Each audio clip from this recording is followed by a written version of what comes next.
what's Live? yeah, but how? What just happened to the thing on the background? All the way live. Oh, we better get rid of that. Let me see. Watch this. So I'm trying to do this through the computer, but it's not working right now. Anyway, let's pray in. Just see. Give it a few minutes for people to come on.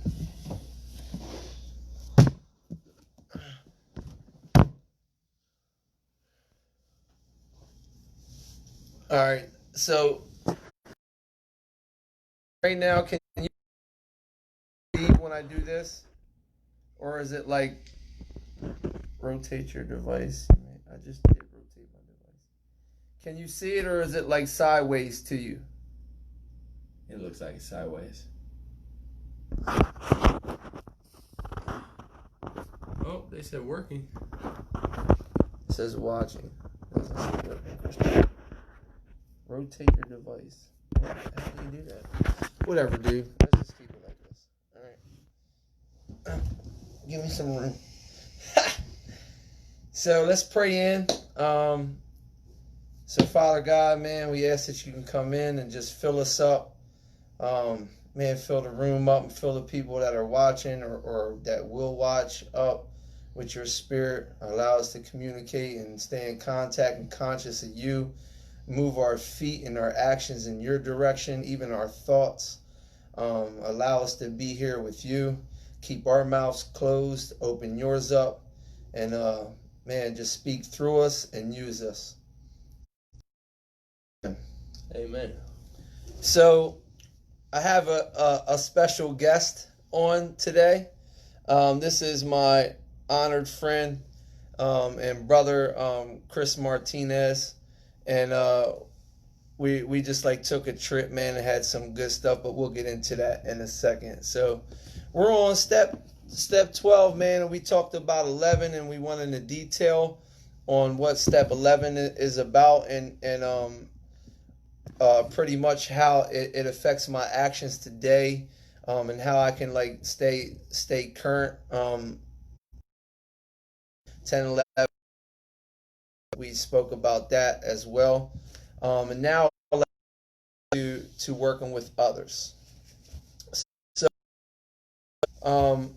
to pretty much jump right in, I'll start off. So going to be for he's just my man, and we do this deal, and I watch he's also my employer. He's my employer as well as my best friend. That's your side hustle. Yeah, hustle. You know, my working is my side hustle. This is like my Working real for deal. God, that's you know, number working one. for God is number one for real. So Yeah.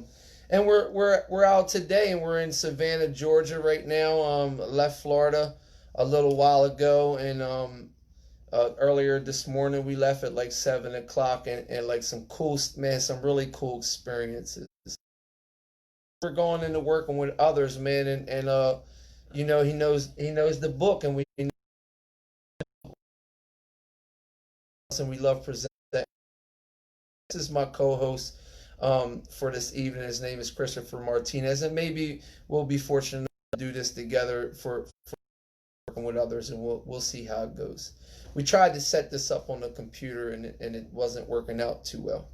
So pretty much we're talking about service work and service, and you got all type of different service works. You know, you got all type of forms of service. You got group service, you got individual service, you got like service on the outside, you got service in the community and things like that. So you kind of got like the service in the group is like, to my home group, I make coffee, and you know, I'm there, I'm at the business meetings, I'm trying to help make us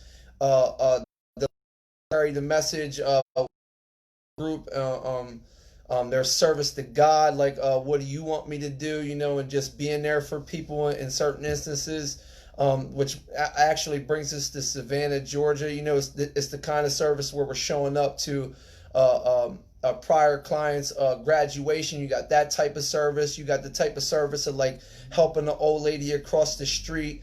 You got the meetings. Doing all. There's so many different forms of service.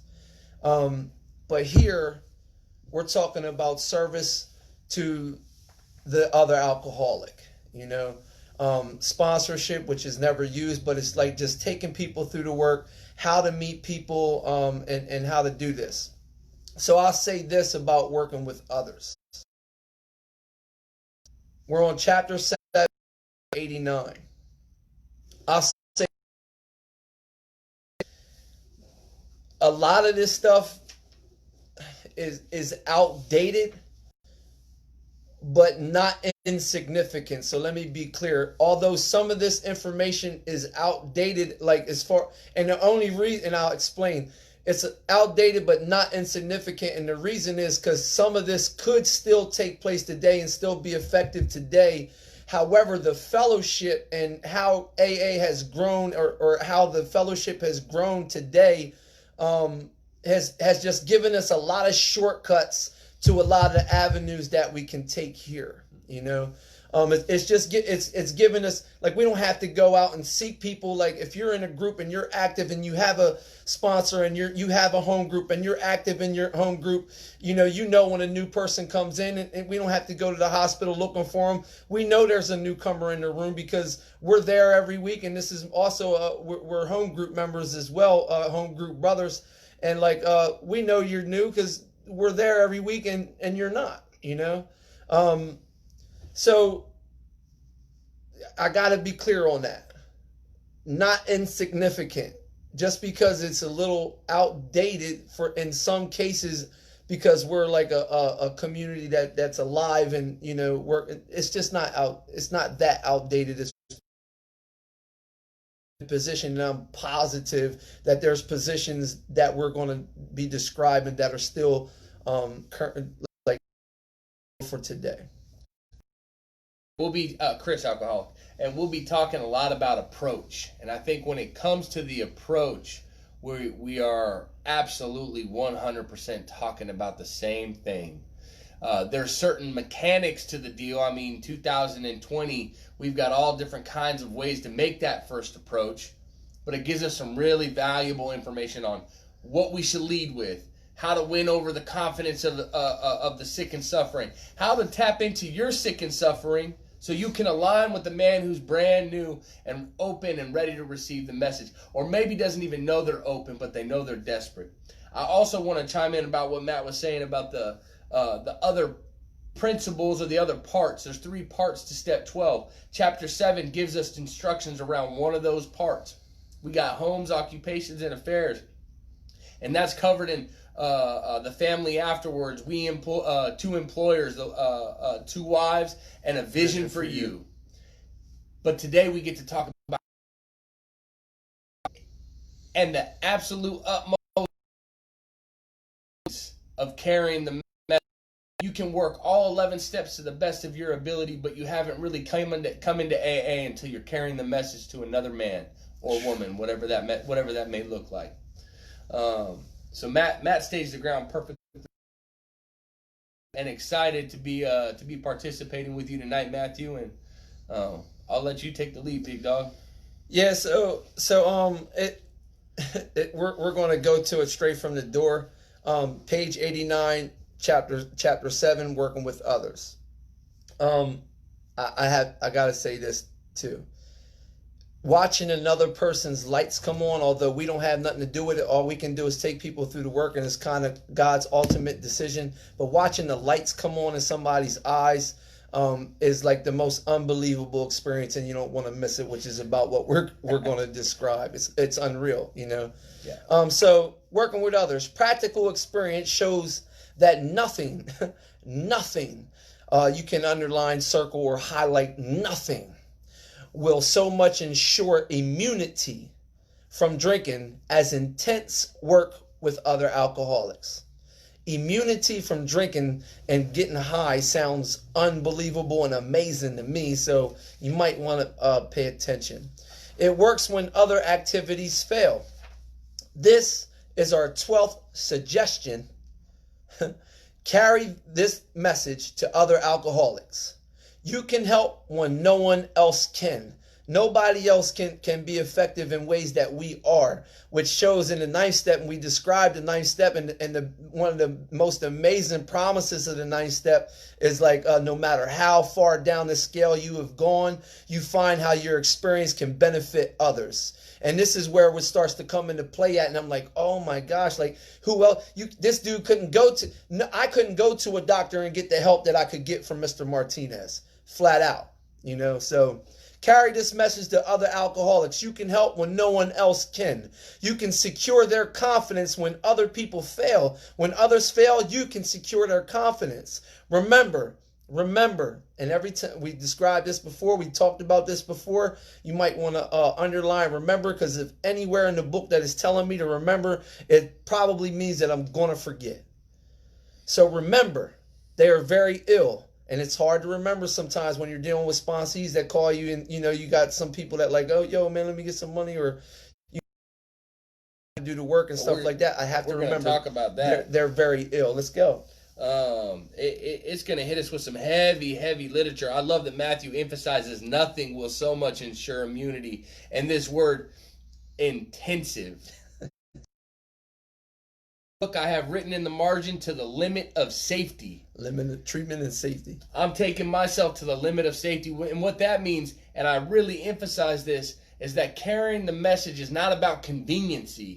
A lot of the time, it's about inconveniency. It's about taking the phone calls in the odd hours. It's about doing the things that maybe we don't necessarily want to do. But it's the things that we've been placed in a position to do, and those are the mandates that we get from that one thing that's holding us here. Current reference page to the for that immunity from drinking sounds a lot like forward to the second page, XV mascot this page XVII. It's also indicated strenuous work one alcoholic with another was vital to permanent recovery.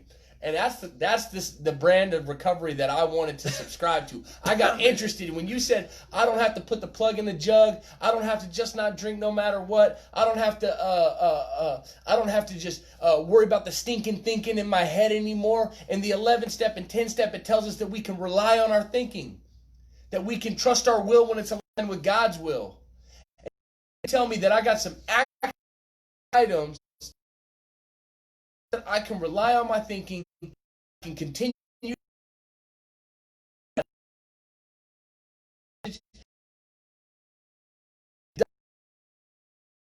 easy. And a while when I get around to it, if it's a good idea, not a kind of sort of maybe. Remember the term suggestion, the 12th suggestion. The term suggestion is a subtle command. And if you're dying from alcoholism, maybe you should listen to subtle command. Carry the message. Sounds pretty direct to me. Very direct. Come on, man. Extremely direct. So, they're very ill. Life will. I have to. And that's a common ground and understanding, and was at that point, and I was a nut up. So how can I be upset with someone else that is a nut and stuck? And we got to remember this person has not been in inventory or nothing. So how they don't even know they're still stuck in selfishness and selfishness. A new meaning. We got a promise right here. Life will take on new meaning. I go home. I get to work with people, which is unbelievable. To watch people recover. To see them help others, to watch loneliness vanish. To watch. 1 second, let me fill this in real quick. Okay, cool. Now I sign on to the Wi-Fi. I'm sorry, I suck with technology. Probably always will, and honestly, I don't even want to get better at it. That's why Matt needs frequent contact with the newcomer and each other. for IT support. I do. So we know you will not. Oh, okay. Trust the man. Wi-Fi. Trust it. Man. I trust it. Trust it. It said trust the Wi-Fi. Do I trust it? I don't know. It sounds important. I don't want to trust something I don't know. Anyway, life will take on new meaning to watch people recover. We're still on 89. We seen it when it came out. Sorry about that. We're in a motel up here in Savannah, Georgia. But I just linked onto the Wi-Fi, so we should be good from here on.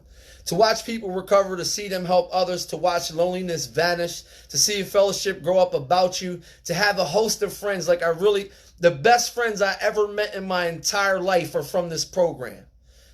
I mean, hands down. The best people I've ever known, this is one of them right next to me. That, like, my real friends that'd be there, diehard people I met through the fellowship and just doing this work and being the carrier of the message. Straight up. Hands down, man. This is an experience you must not miss. We know you won't want to miss it. Frequent contact with newcomers and with each other is the bright spot of our lives. I couldn't wait till Mr. Martinez woke me up this morning, because I was like, man, we're going to take this 7-hour drive and we're going to be able, because we work a lot and we're both working with others a lot. So it's difficult for us to have the time, and especially when he got a family and stuff like that. And I'm I want a less time restraint than him, but it's amazing that I get to wake up and just spend time with like one of my brothers, man. You know, and it is, man. It is the bright spot of my life. Our whole day was unbelievable. That's unbelievable. Unbelievable. You know, you want to go into that, or I mean, bright spot of our lives. I mean, I wouldn't. I want to. We talk about the grave nature of what we suffer from quite a bit. Matt and I actually engaged in quite a bit of conversation today about the struggles, the chaos, the things happening outside of us and others' lives. When we have frequent contact with a newcomer, that also comes with a price. That means that we're on the front lines. And I would say that when I find other 12-step warriors, other 12-step brothers that are trudging this road, it's a blessing. It's a blessing to see people get free. It's a blessing to see someone like Matthew recreate his life, transform his life, and be a vessel to carry this message and do this work. Just as much as it's a blessing to sit down with a new man and crack this book from the cover page and work line by line, page by page. And usually, for me, I don't know, Matt might have a different opinion, from the moment all the way up until we open the book, I'm like, man, I don't want to do it. Man, a lot of times. Man, I don't want to respond to the text, the phone call. But then when we get in the room and by the time God does what he does, we pray in and we go through this process, we do this work. Man, I walk out of there, I'm like, okay, God, I see what you're doing. It's going to tell us why in the coming pages, so I don't want to get too far ahead of myself. Is it cool if I jump to the next line? Yeah, man, let's go. Perhaps you are not acquainted with any drinkers who want to recover. Man, that's crazy. I know this is the Northern Delaware group down in South Florida where Matt and I live. Man, we got all kinds of people who got reasons to need sponsors. We got all kinds of people who got reasons, and the reasons aren't necessarily that they're hopeless. The reasons may be that they're looking to acquire some things. They want to get their life back. They need to follow some program mandates. They got treatment centers and sober homes suggesting that I got to phase up in my halfway. And so I've gotten real clear, and we're going to talk about this as the pages go. I've gotten real clear about the type of individuals that I'll carry through the work.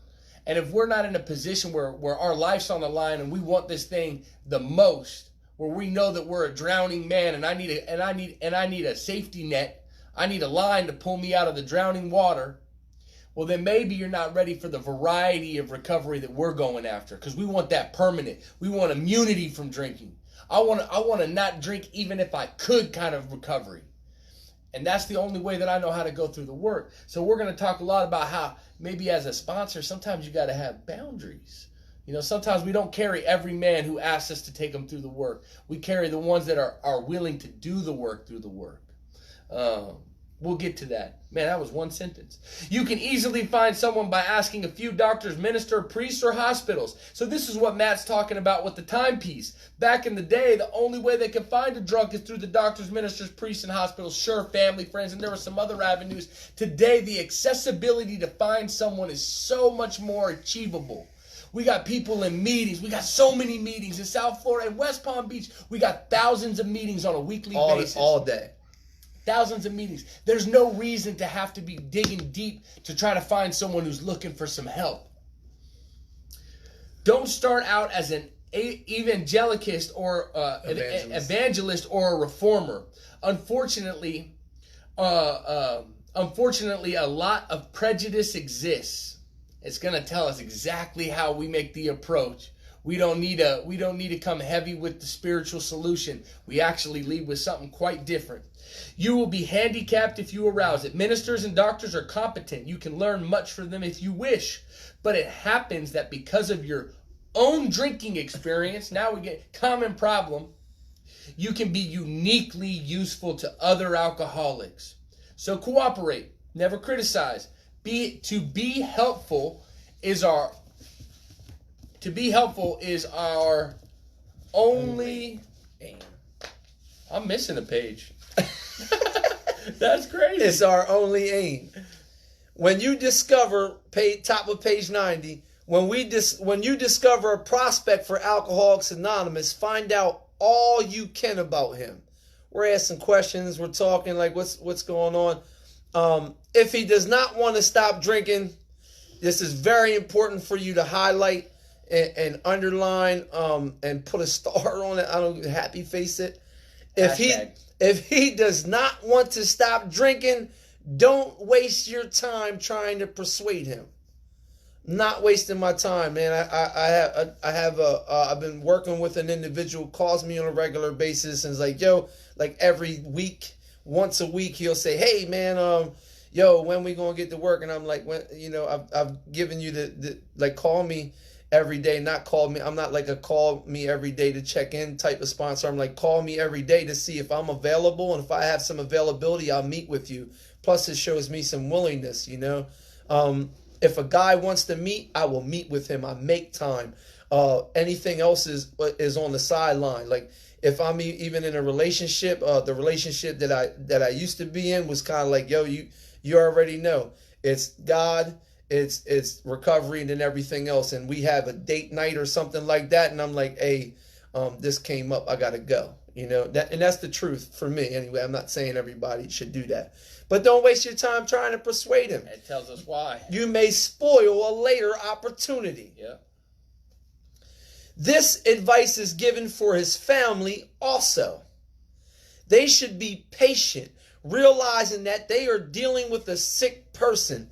I don't know how many people have had to deal with families. That's a very difficult thing to do, because families we're talking about years and years of drunkenness and getting high and stealing and stuff like that. And a lot of us come from the drug addict world where we just annihilate everything. So families ain't trying to hear he's sick, but that's what we do. We try to approach it that way.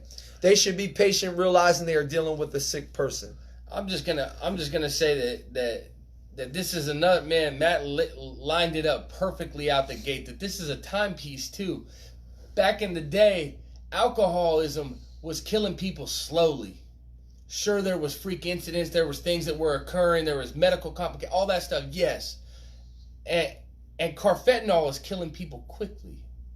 So I think sometimes when it comes to that, they don't want to stop drinking. Look, I know for a fact that Matt and myself have walked into houses of our friends who weren't ready to stop, and we've encouraged them to make that first step, and maybe they'll get to a place where they'll become willing to stop, because people are dying left and right. People are dying from, I think it's 1 in 50 shots of heroin or fentanyl, which are dropping bodies. Not 1 in 50 shots of Jack Daniels, 1 in 50 shots of heroin, of carfentanil, fentanyl are killing people. So we want to take this with a grain of salt and say, okay, that's true. And once someone's brain is cleared, if they're still not willing, That's the thing. We can't stop them once we can't encourage them to seek a spiritual solution once they've gotten separated and have become unwilling, once the obsession's back on them. Because Matt and I, or any of you listening, we're not the power. We're not the power that's going to create separation, that's going to get a man to stop. But we can intervene in small ways and hope that willingness comes. Let that power work through us to show people. It's amazing. If there is any indication that he wants to stop, have a good talk with the person most interested in him. There we go.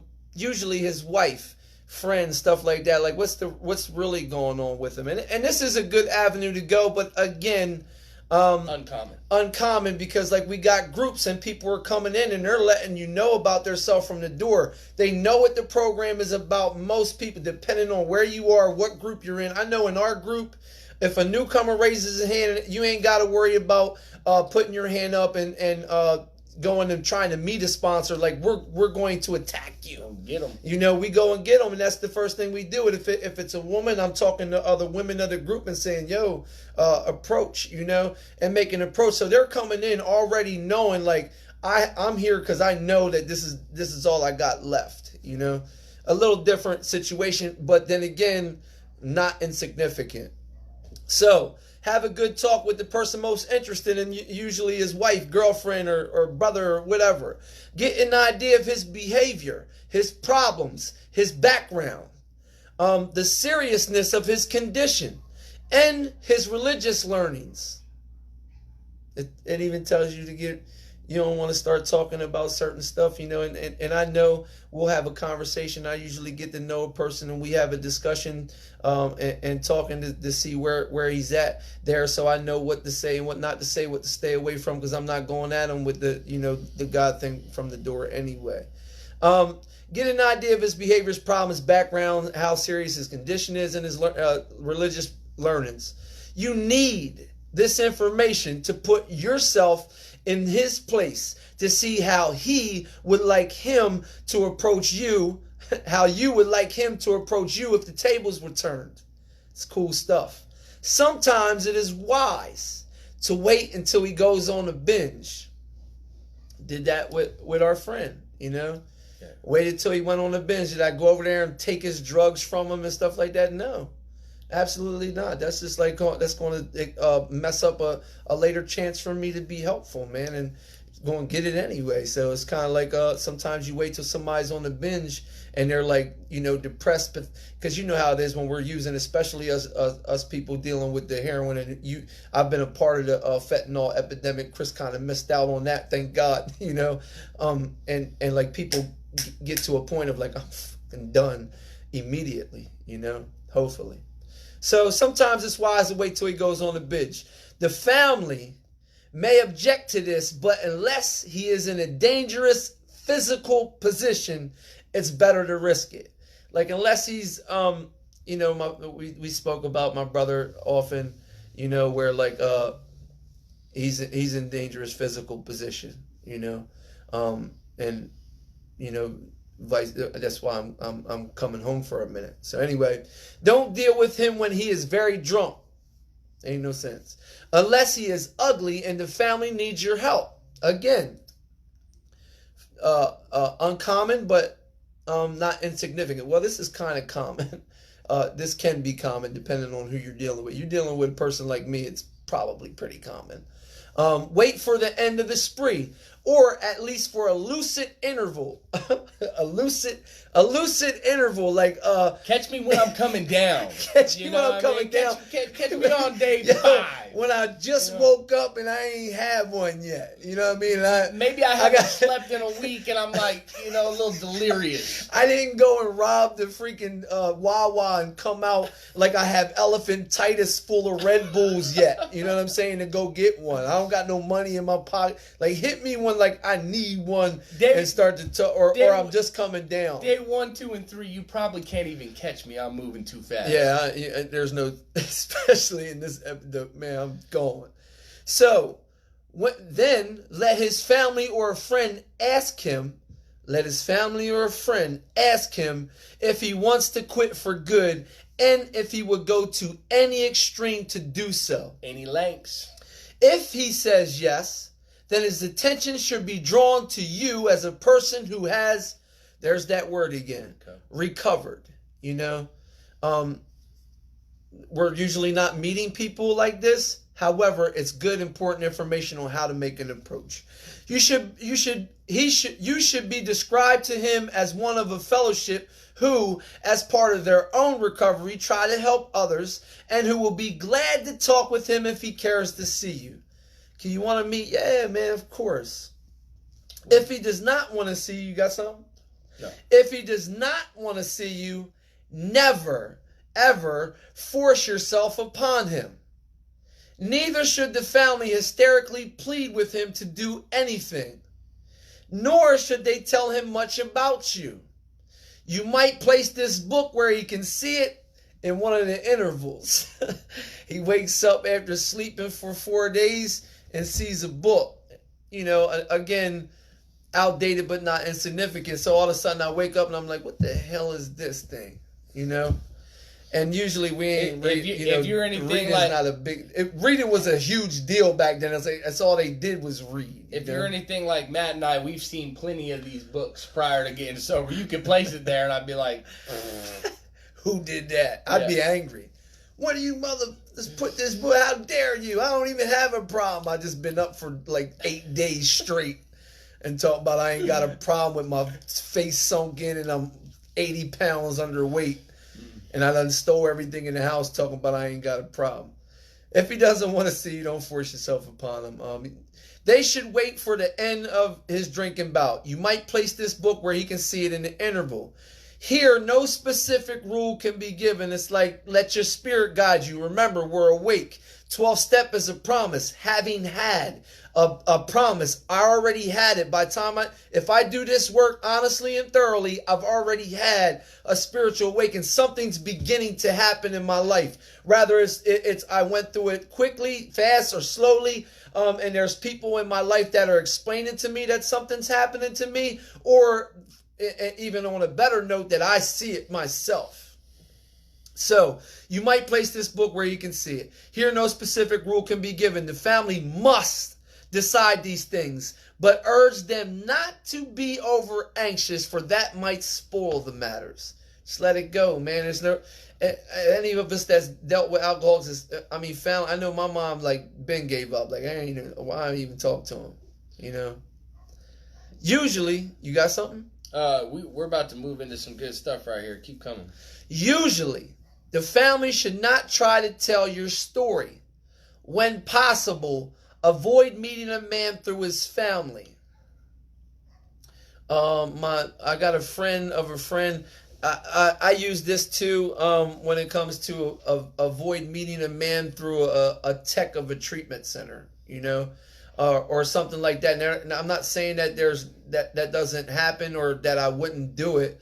I'm just saying someone else. I deal with a lot of people that work in the field, and they'll call me because they'll refer my name. And of course, just being honest, people that are in recovery are specified to have sponsors and stuff like that, and it's mandated that they need to get a sponsor and work the steps, so they kind of give them my number, although they're just in there on a break, you know. And I don't like meeting people like that. I like being face-to-face contact, meeting a person straight up, and I don't like meeting people through other people, although I have.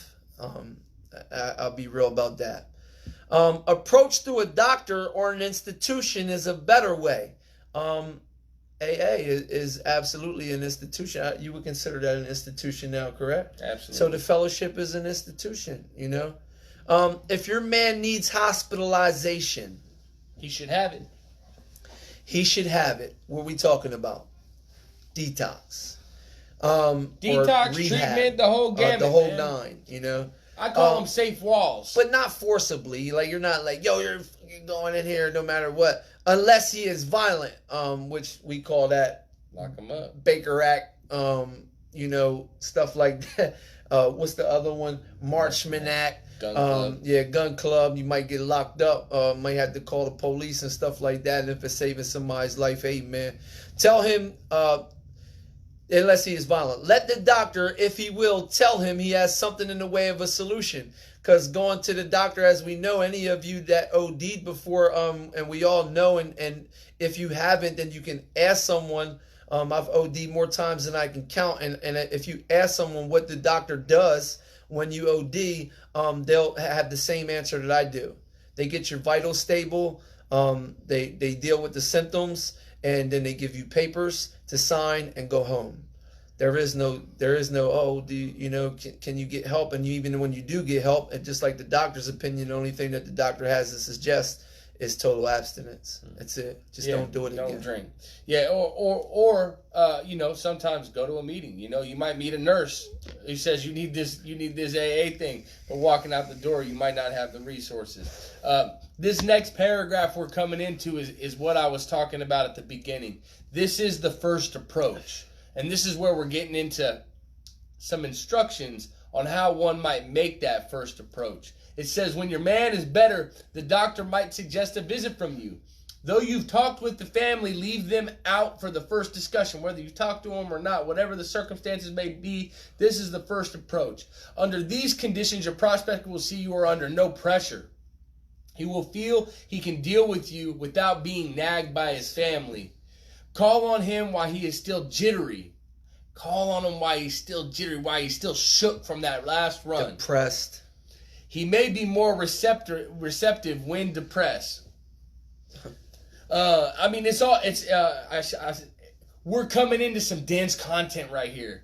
We're going to really start laying it on thick about how to make this approach. And truthfully, I think about when it says, let them know that you're under no pressure. I think about what it tells us when we get to the fifth step. And it talks about what the sponsor should be. A closed-mouth friend. Not a dude who goes around his sponsorship group and he talks to everyone about the new guy stuff. Nah, man, like when you're in this sacred position to carry the message to another alcoholic, the business that I talk about with my sponsees is their business. And I'm just there to receive the message, and God's the man who handles that.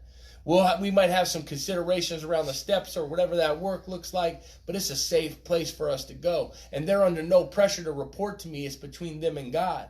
So I don't get all tied up in the expectations of what they're supposed to be sharing with me. They're going to know that because they've done this work. Or they haven't.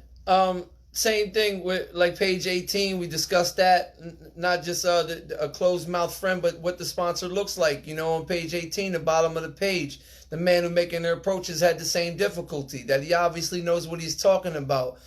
He has no attitude of holier than thou, nothing whatever except a sincere desire to be helpful.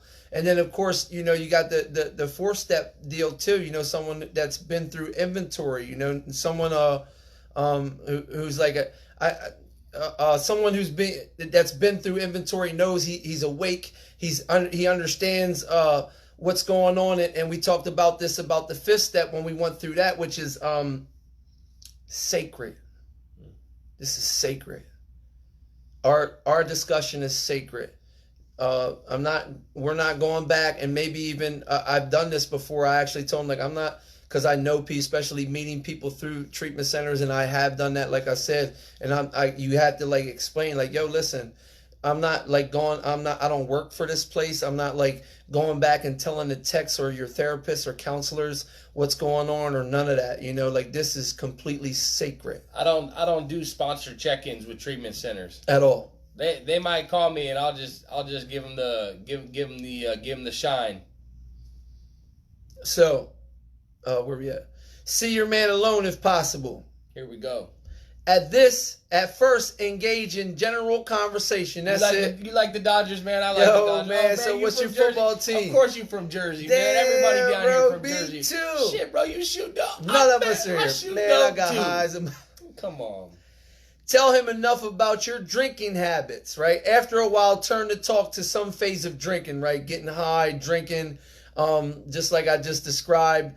Man, I used to run into freaking Wawas and come out like I had elephantitis of the legs. I had so many Red Bulls in my pants, leaving every Wawa and then go to the next one until I had about $1.50 to pay for some gas and get me and my Crystal High, Just stuff like that and crazy stuff. How places I ended up. We're not relating. Remember, we're not relating to like, oh, I've been to jail too. We're just talking about consequences and stuff and what led me there and how I couldn't stop even when I knew I was going to jail.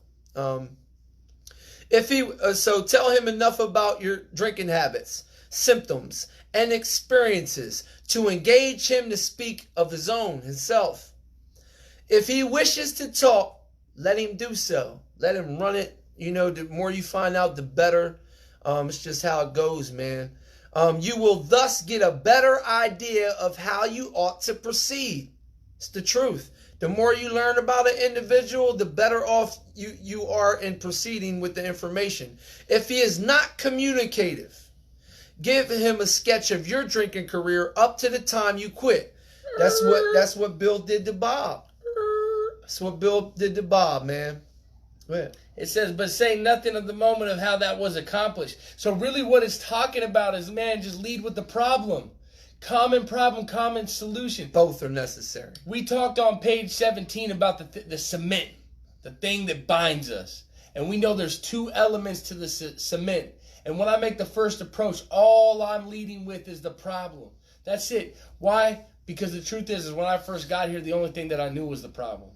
And I had a lot, I was about to say a little, I had a lot of previous exposure to 12-step fellowships, and I knew that y'all wanted to talk about God, and I wasn't ready to.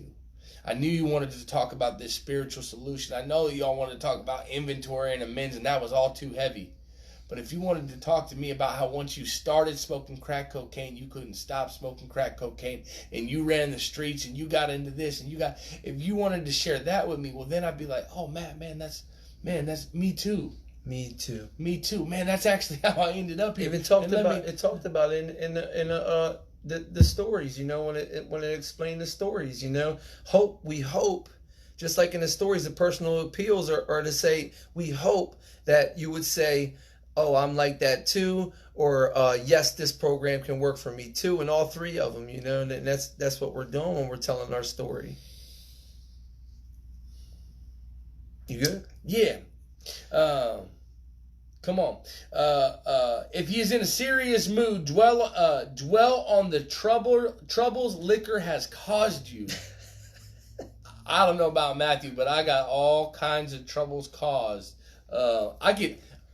It talks about citing cases by the dozen. At one point, talking about the mental obsession. I could talk about those. I could talk about consequences. I could talk about circumstances. I could just tell stories. I could tell the most detailed, vivid stories of my drinking career. Insanity.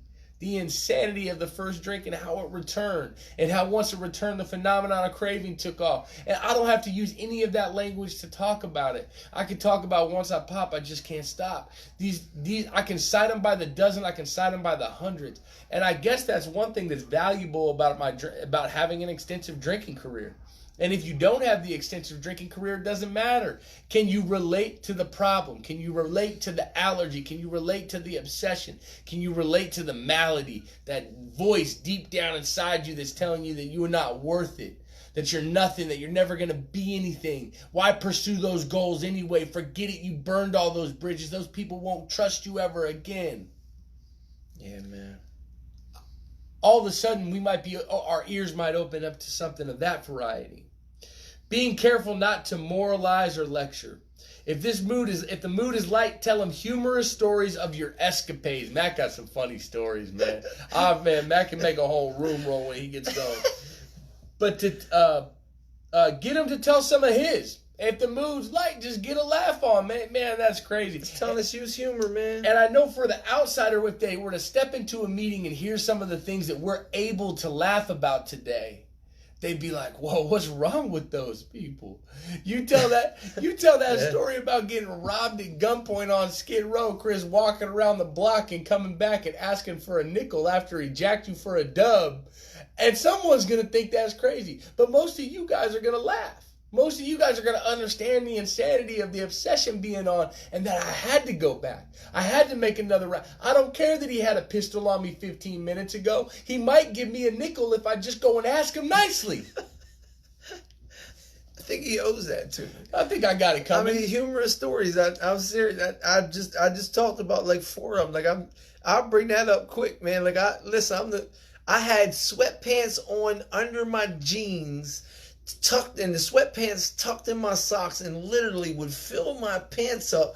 I would walk out of the Wawa sounding like I was the Tin Man from the Wizard of Oz, and I had elephantitis in the legs. Straight up. Crazy, man.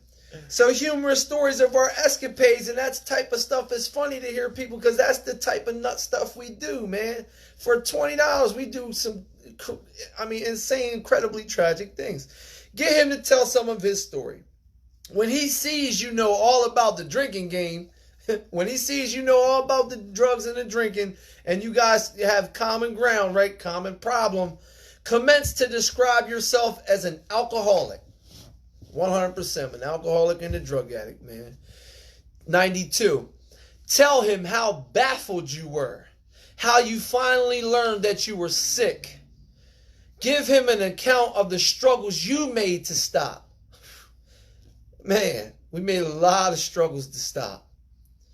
Show him the mental twist which precedes and leads to the first drink of a spree.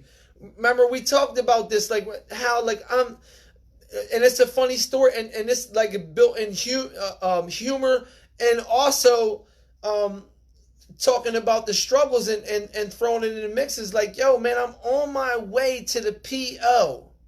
On my way, I got a clean urine, there's nothing in my system, and I get this strange thought that says, she's not going to piss you this time. She pisses me every week. What are you talking about? I get a UA every single week. I'm on level 3 probation, or sometimes even house arrest, and I get this thought that tells me she's not, and get high on my way to the probation office when I'm clean. I couldn't even wait to get out. You talking about some nut stuff? Funny, but it's the truth, man. I was sick.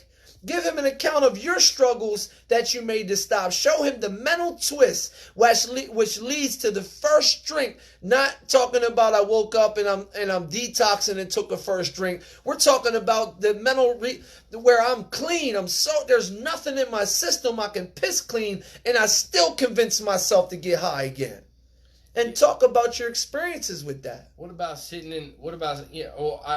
guess this next line really supports it. It says, we suggest you do this as we have done it in the chapter on alcoholism. So it's telling us to talk about the mental obsession. Yeah. Yes, but then it says, if he is an alcoholic, he will understand you at once. And my kind of like piggybacking on what Matt said is like, man, I get high in treatment.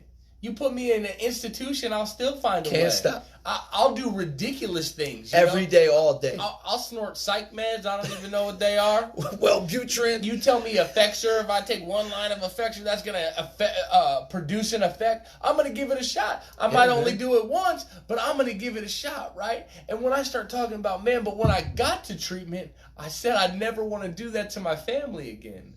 When I got to treatment, I swore on my grandma's life I was going to become a better man. All of those things go out the window. The mental obsession comes on me, and it wins out in various forms. Whether it's me drinking myself to a blackout and getting in trouble with the law, or if it's me going on a prodigious bender, or if it's me just exercising different ways and methods to try to beat the system. All of that stuff exists. And if you're an alcoholic too, you might say, yeah, I did that too. Or, man, I've been thinking about stuff like that all the time. I can't believe I haven't got high already. Crazy. He will match your mental inconsistencies with some of his own. And we did that in previous chapters. Remember when we did the 5?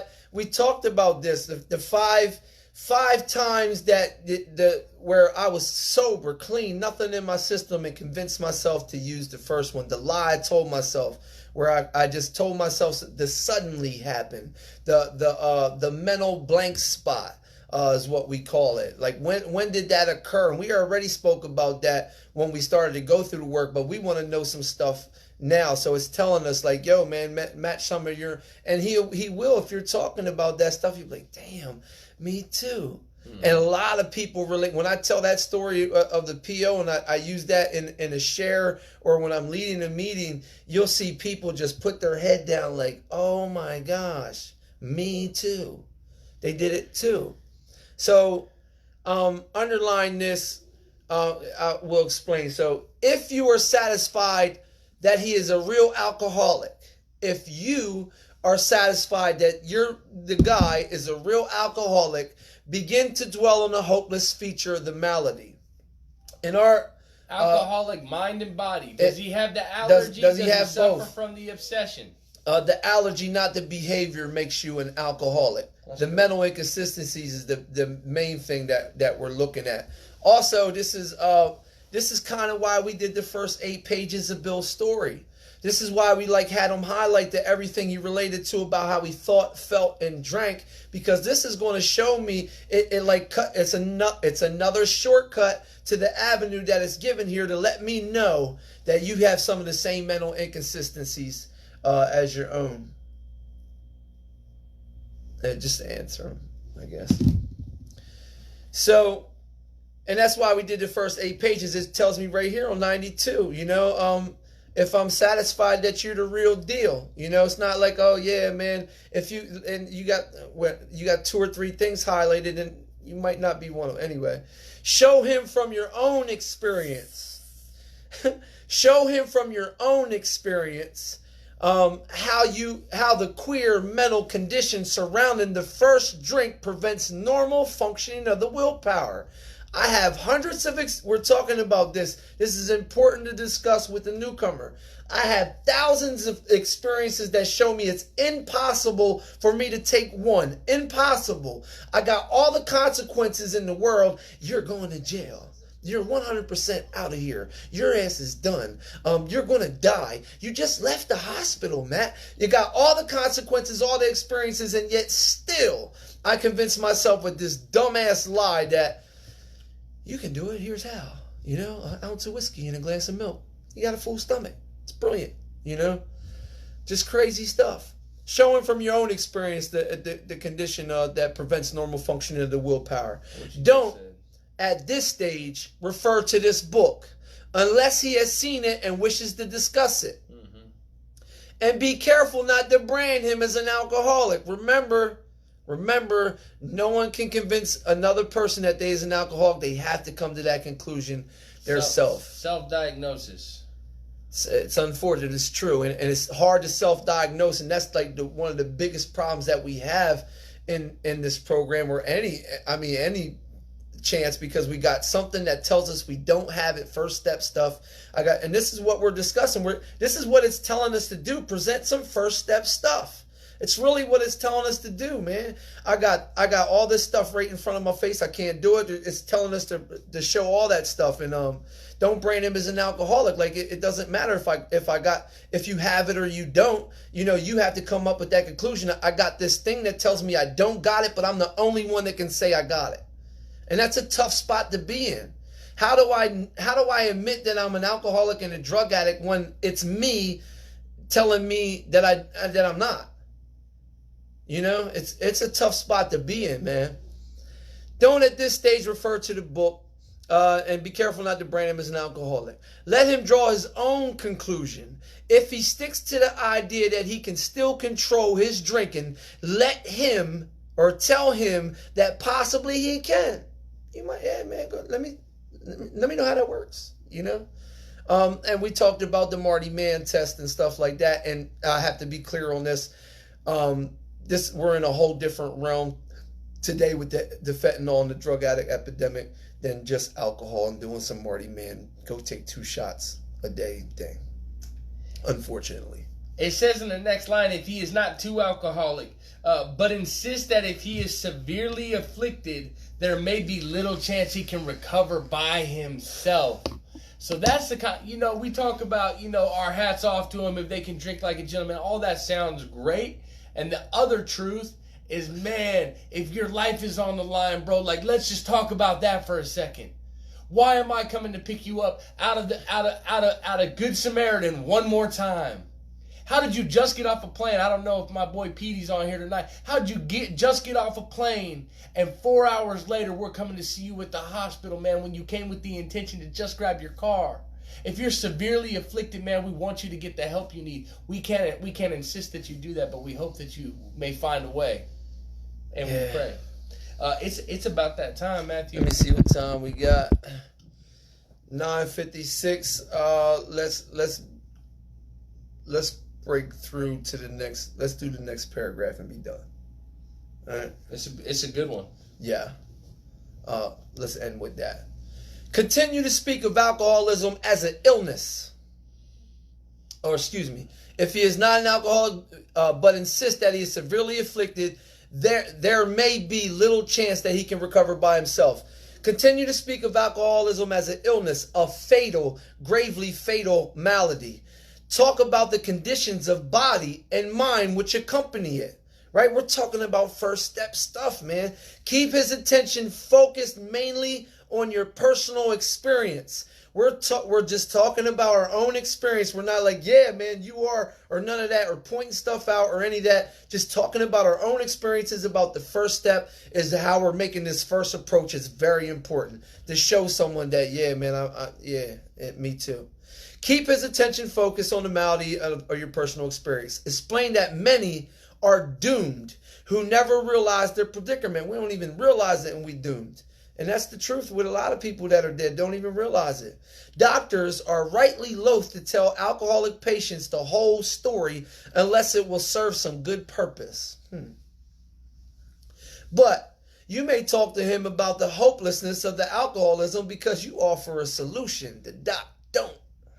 And that's one of the things that we hammer on through the first 60 pages of the book. Let's talk about the hopelessness. From the doctor, too. Doctors. If I'm not hopeless, I might not be open to the rest of the message. And a lot of the time I believe that I arrived in 12-step meetings and there was forms of hopelessness, but that real internal suffering, when we really start, and it says talk about the malady, top of this page, when we talk about the spiritual discontentment or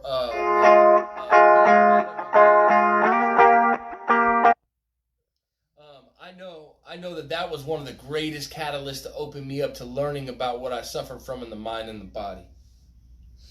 Hopelessness but you may talk to him about the hopelessness. Is that where we're at? Mm-hmm. Yeah, the hopelessness, and because you offer a solution to doctor. You will soon have your friend admitting he has many, if not all, the traits of the alcoholic and drug addict. If his own doctor is willing to tell him that he's an alcoholic, so much the better, man.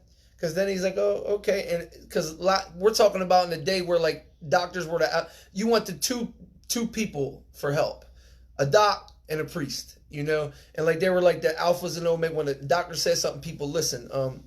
Not so today, especially with the drug addict. Even though your protege may not have entirely admitted his condition, he has become very curious to know how you got well. Especially after you're talking about your own mental inconsistencies and telling your own story. And he's like, how is it possible? Let him ask you that question, if he will. Tell him exactly what happened to you. Here we go. Stress the spiritual feature freely. This is where we shift gears. Common problem. Common solution. Moving. We're still talking to the newcomer, but we're moving into 2 and 3 on what happened to us, right? What happened, and then we might even go further and let them know, like, yo, this is what happened. My life is unbelievable today, and it is. I'm not lying. It ain't like some stuff I'm selling. I'm trying to sell you a t-shirt or something. I'm trying to let you know of a life that is indeed miraculous, something that you don't want to miss. So tell him exactly what happened to you. Stress the spiritual feature freely. If the man be agnostic or atheist, make it emphatic, which is forceful, in a forceful way, that he does not have to agree with your conception of God. You don't have to agree with your conception. We all have a different conception of God anyway. Doesn't matter. Wherever, as long as you willing, cool, man. He can choose any conception he likes, provided it makes sense to him. The main thing is that the main thing is that he be willing to believe in a power greater than himself, and that he live by spiritual principles. Are you ready? Are you ready to live this life, man? This is what happened to me. This is what's going on. My life is amazing. Sounds weak and cowardly when we're talking about the God matters and stuff like that, but it is by far weak and cowardly. I've been through stuff I have never been capable of getting through. And it's all due to the program of God. So we'll end there, page 93. And we'll get into the second part of their working with others on Tuesday. Today's Saturday, right? Yeah, Saturday. All day Tuesday. long. I don't know. My days are mixed Pleasure up. being with y'all, Matthew. Thank you for God the bless y'all, invitation. man. And thank you, Mr. Martinez. And thank you guys for coming out, man. And God bless you and have a beautiful night. Amen.